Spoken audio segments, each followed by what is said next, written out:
You will hear a number of different recordings, and you will have to answer questions on what you hear. There will be time for you to read the instructions and questions, and you will have a chance to check your work. All the recordings will be played once only. The test is in 4 sections.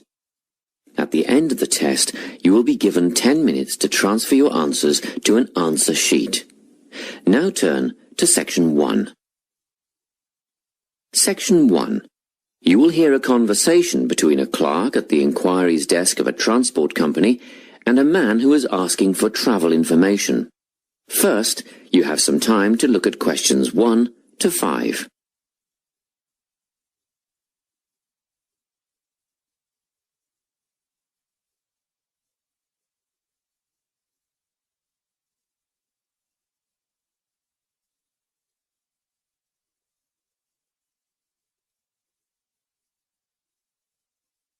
You will see that there is an example that has been done for you. On this occasion only, the conversation relating to this will be played first. Good morning, Travel Link. How can I help you? Good morning. I live in Bayswater and I'd like to get to Harbour City tomorrow before 11 a.m. Well, to get to Bayswater... No, I live in Bayswater. My destination is Harbour City. Oh, sorry, right. So that's Bayswater to Harbour City. Are you planning to travel by bus or train? The man wants to go to Harbour City, so Harbour City has been written in the space. Now we shall begin. You should answer the questions as you listen, because you will not hear the recording a second time. Listen carefully and answer questions 1 to 5. Good morning, Travel Link. How can I help you? Good morning. I live in Bayswater and I'd like to get to Harbour City tomorrow before 11 a.m. Well, to get to Bayswater... No, I live in Bayswater. My destination is Harbour City. Oh, sorry. Right, so that's Bayswater to Harbour City. Are you planning to travel by bus or train? I don't mind, really. Whichever option is faster, I suppose. Well, if you catch a railway express, that'll get you there in under an hour. Let's see. Yes, if you can make the 9:30 a.m. express, I'd recommend you do that. Great. Which station does that leave from? Helendale is the nearest train station to you. Did you say Helensvale? No, Helendale. That's Helendale. What's the best way to get to the Helendale station, then? Well, hang on a minute while I look into that. Now, it seems to me that you have 2 options. Option 1 would be to take the 7:06 bus from the Bayswater Shopping Centre to Central Street. When you get there, you transfer to another bus which will take you to the station. Or the second option, if you don't mind walking a couple of kilometres, is to go directly to Central Street and get straight on the bus going to the train station. OK, which bus is that? The 792 will take you to the station. I guess the walk will be good for me, so that might be the better option. What time do I catch the 792? There are 2 buses that should get you to the station on time. One just before 9 o'clock and one just after. But look, at that time of the morning, it might be better to take the earlier one, just in case there's a traffic jam or something. The 8:55 is probably safer than the 9:05. Yeah, I don't want to miss the train, so I'll be sure to get on the 5 to 9 bus. Before you hear the rest of the conversation, you have some time to look at questions 6 to 10.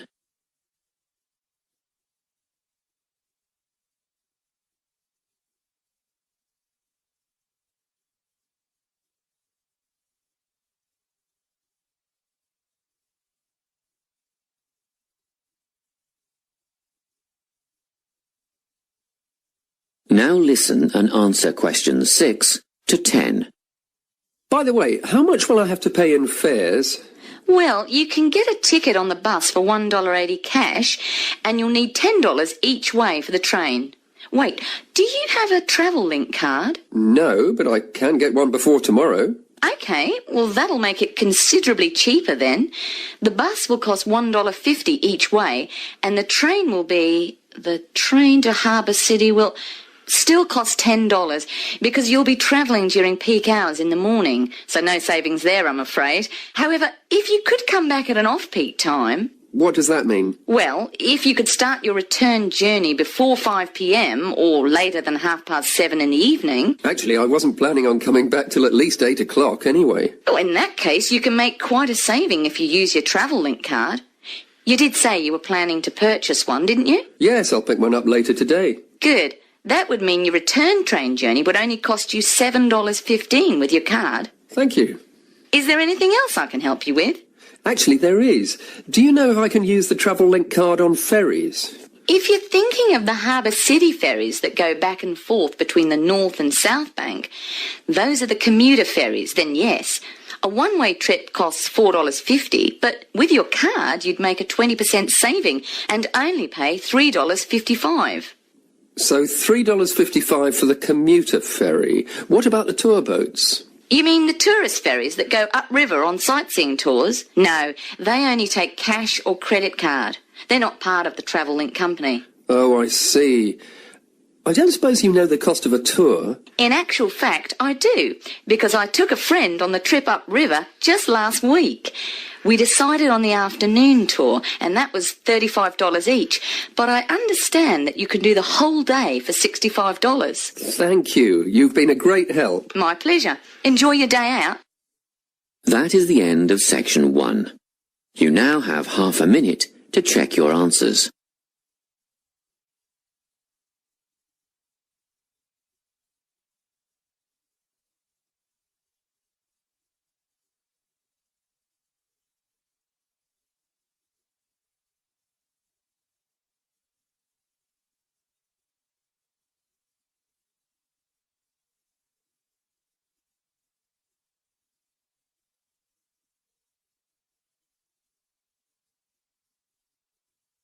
Now turn to section 2.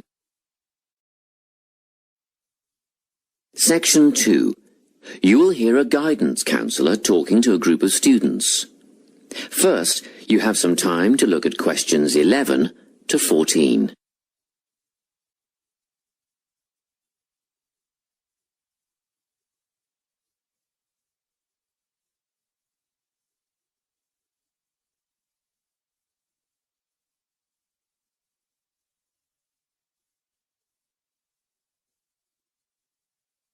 Listen carefully and answer questions 11 to 14.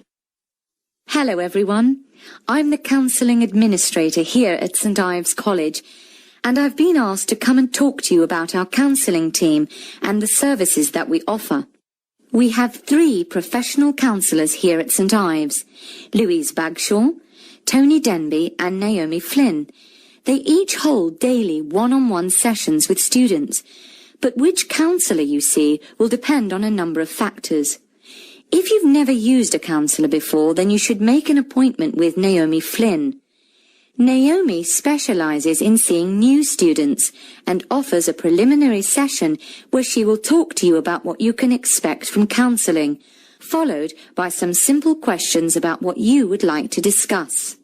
This can be really helpful for students who are feeling a bit worried about the counselling process. Naomi is also the best option for students who can only see a counsellor outside office hours. She is not in on Mondays, but starts early on Wednesday mornings and works late on Thursday evenings, so you can see her before your first class or after your last class on those days. Louise staffs our drop-in centre throughout the day. If you need to see someone without a prior appointment, then she is the one to visit. Please note that if you use this service, then Louise will either see you herself or place you with the next available counsellor. If you want to be sure to see the same counsellor on each visit, then we strongly recommend you make an appointment ahead of time. You can do this at reception during office hours or by using our online booking form. Tony is our newest addition to the counselling team. He is our only male counsellor, and he has an extensive background in stress management and relaxation techniques. We encourage anyone who is trying to deal with anxiety to see him.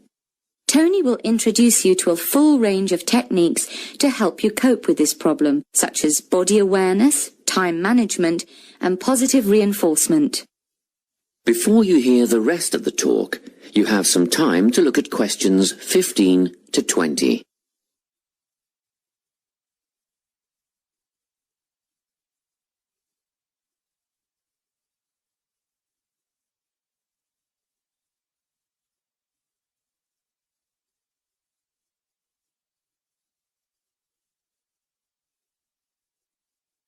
Now listen and answer questions 15 to 20.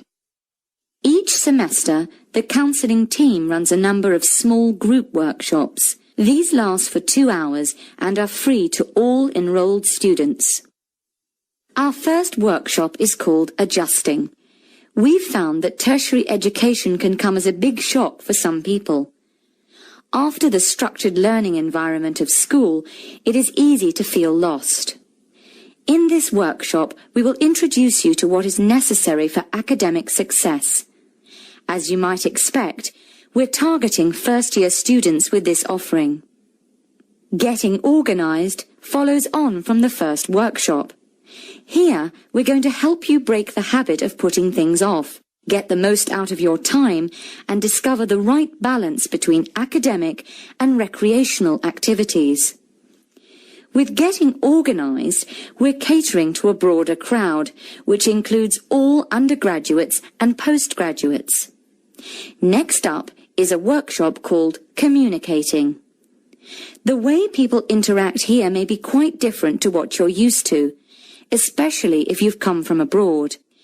We'll cover an area that many foreign students struggle with, how to talk with teachers and other staff. We'll cover all aspects of multicultural communication. International students tend to get a lot out of this class, so we particularly encourage you to come along. But I must say that sometimes students from a local background find it helpful too, so everyone is welcome. The anxiety workshop is held later on in the year and deals with something you will all be familiar with, the nerves and anxiety that come when exams are approaching. Many students go through their entire academic careers suffering like this, but you don't have to. Come to this workshop and we'll teach you all about relaxation and how to breathe properly, as well as meditation and other strategies to remain calm. We've tailored this workshop to anyone who is going to sit exams. Finally, we have the motivation workshop.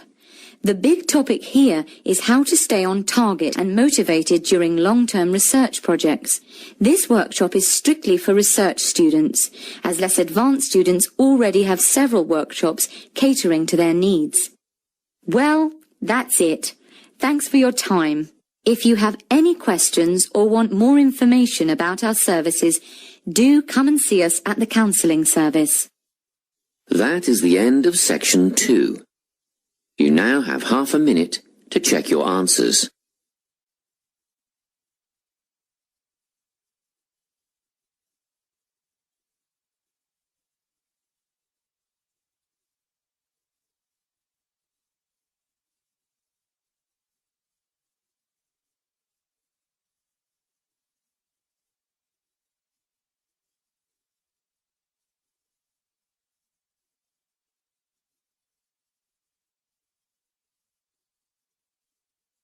Now turn to Section 3. Section 3. Section 3.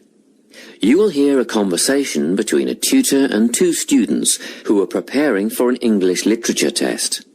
First, you have some time to look at questions 21 to 24.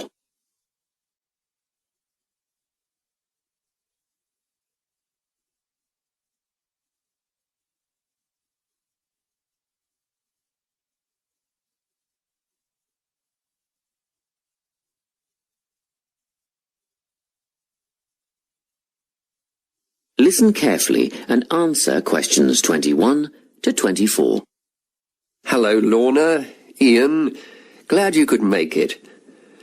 You're the only 2 who put your names down for this literature tutorial, so let's get started, shall we? I want to run over some aspects of the novel The Secret Garden with you before the test next week. Be sure to take some notes and ask questions if you need to. Hey, Lorna, have you got a spare pen? Sure, here you are. Okay, so the story follows two key characters. You should refer to them as protagonists, who go by the names of Mary Lennox and Colin Craven. The story is set shortly after the turn of the 20th century, and the narrative tracks the development of the protagonists as they learn to overcome their own personal troubles together. That's quite a common storyline, isn't it? Yes, you're right, Lorna. So what can you tell me about the character of Mary? Well, in the beginning, she is an angry, rude child who was orphaned after a cholera outbreak and forced to leave India and move to the United Kingdom to her uncle's house in Yorkshire. That's right. And there she meets Colin, who spends his days in an isolated room, believing himself to be permanently crippled, with no hope of ever gaining the ability to walk. The two strike up a friendship, and gradually learn, by encouraging each other, that they can both become healthy, happy, and fulfilled in life. Will we need to remember a lot of these details for the exam? Just the basic outline. Examiners don't want to read a plot summary. They know what the book is about. Focus on narrative techniques instead, such as point of view. What's that mean? It's all about how we see the story. This story, for example, is written from the perspective of what is called an omniscient narrator. Omniscient means all-knowing. So, as readers, we get to see how all the characters feel about things, what they like and don't like, and what their motivations are in the story. Before you hear the rest of the conversation, you have some time to look at questions 25 to 30.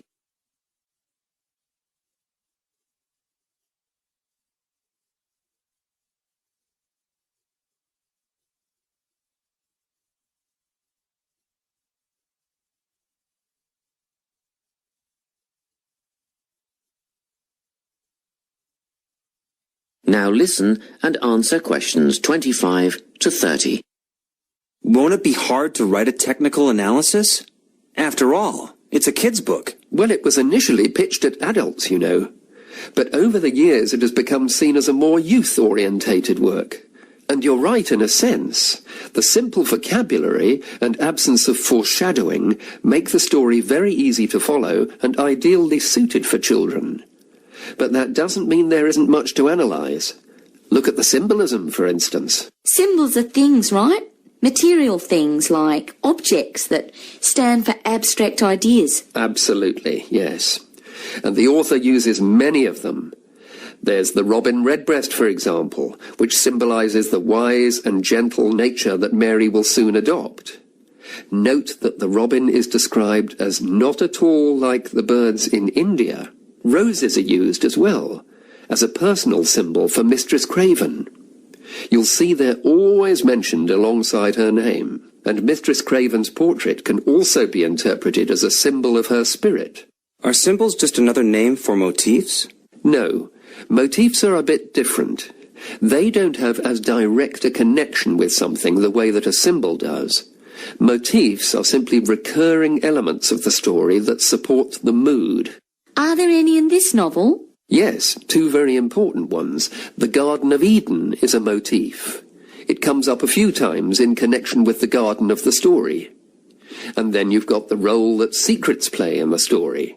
In the beginning, everything is steeped in secrecy, and slowly the characters share their secrets, and in the process move from darkness to lightness, metaphorically. But also, in the case of Colin, quite literally. His room in the beginning has the curtains drawn, and he appears at the end in the brightness of the garden. Anything else we need to know about? Yes. Nearly all novels explore universal concepts that everyone has experienced. Things like love, family, loneliness, friendship. These are called themes. The Secret Garden has a few themes that all centre on the idea of connections. The novel explores, for example, the way that health can determine and be determined by our outlook on life.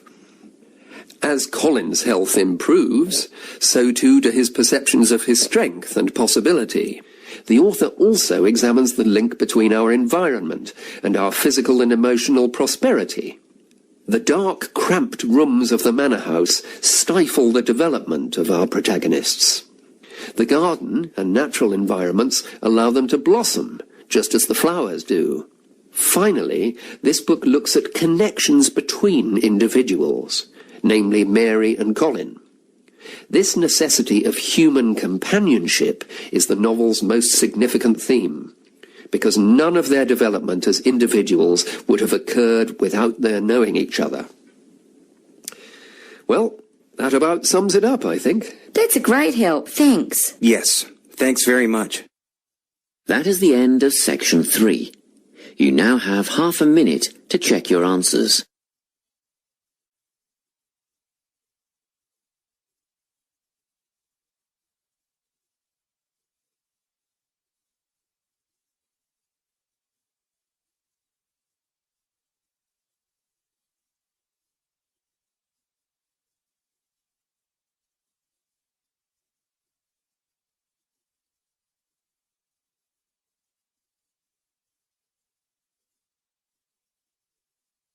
Now turn to section 4. Section 4. You will hear a talk on the topic of time perspectives. First, you have some time to look at questions 31 to 40.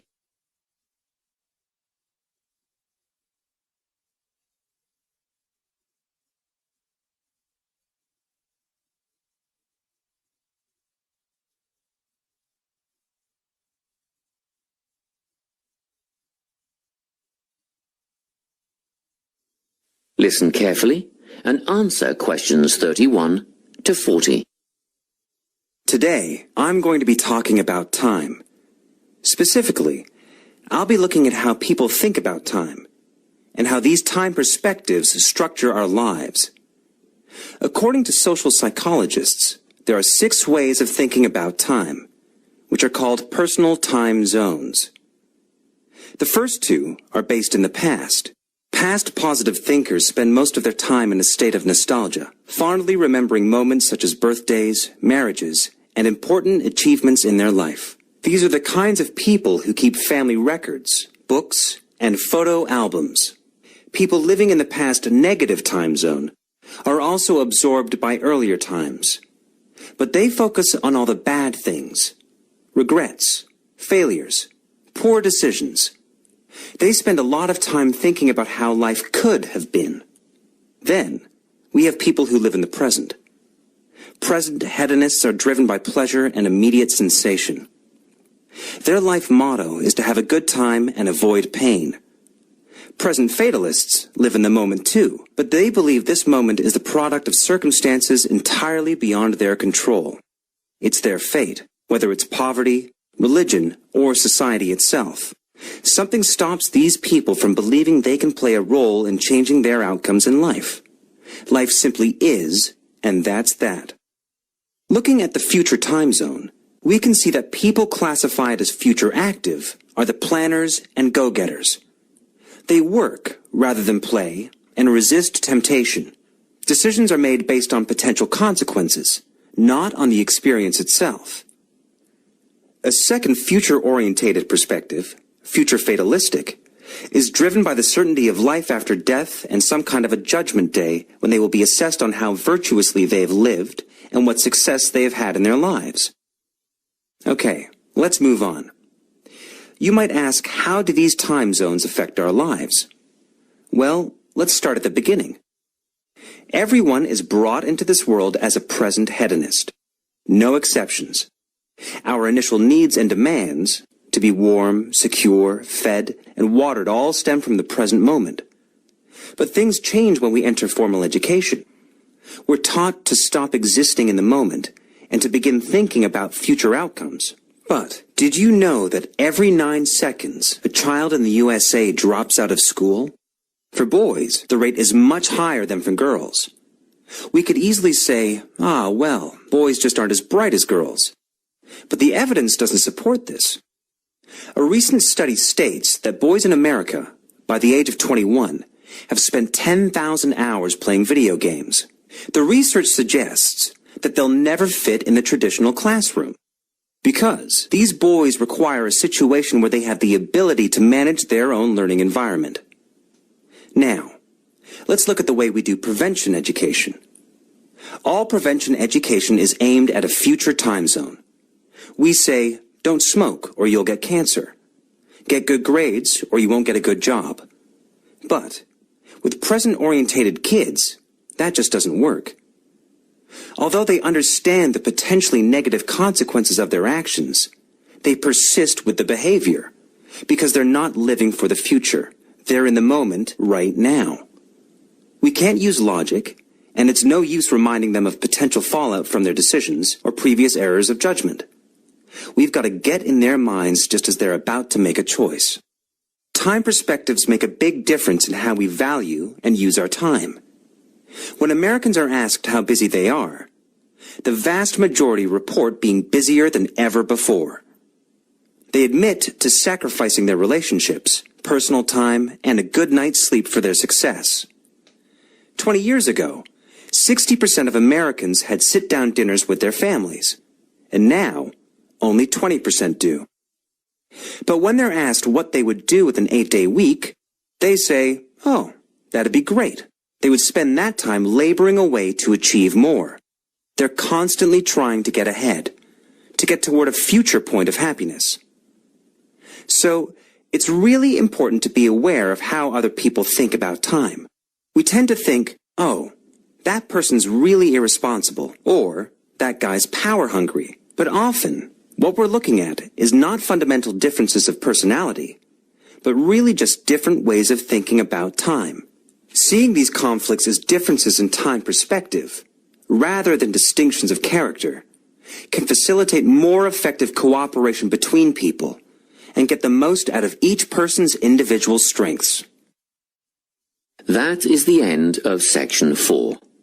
You now have half a minute to check your answers.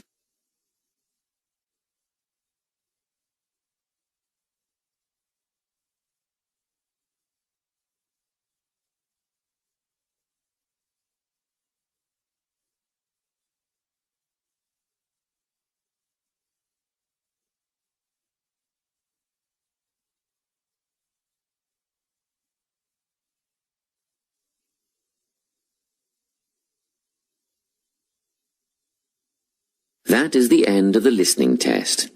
You now have 10 minutes to transfer your answers to the listening answer sheet.